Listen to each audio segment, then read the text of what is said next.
তুলসী গাছ দেবী লক্ষ্মীর অতি প্রিয়। এই গাছ অতি প্রিয় ভগবান শ্রীবিষ্ণুর এবং ভগবান শ্রীকৃষ্ণের। আপনি যদি বাড়িতে তুলসী গাছ রাখেন তাহলে কী করবেন এটা জানা অত্যন্ত কর্তব্যের বিষয়। আসুন দেখে নেই বাড়িতে তুলসী গাছ রাখলে কী করা কর্তব্য। তুলসী যদি বাড়িতে থাকে তাহলে তাকে দেবী জ্ঞানে পুজো করুন। তুলসী মঞ্চ বাড়ি থেকে একটু উঁচু স্থানে স্থাপন করুন। প্রত্যেক দিন সন্ধ্যাবেলায় তুলসী গাছে প্রদীপ দিন।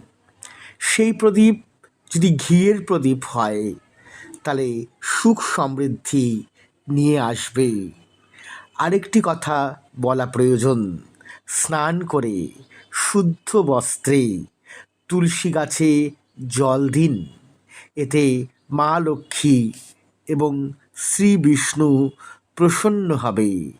তুলসী গাছে জল দেবার সময় বা তুলসী তলায় প্রদীপ দেওয়ার সময় তুলসীকে স্পর্শ করবেন না। তুলসী পাতা তোলবার সময় হাত তালি দিয়ে তুলসী পাতা তুলুন। বলবেন ওং ভদ্রায় নমঃ। সূর্যগ্রহণের দিন, রবিবার দিন তুলসী পাতা তুলবেন না। যখন সূর্য পাটে গেছে, সন্ধ্যা নেমেছে, এমন সময় তুলসী পাতা তুলবেন না। তুলসী গাছকে সেবা করলে বাড়ির সৌভাগ্য সৌহার্দ্য বজায় থাকে, কলহ কলস থাকে না।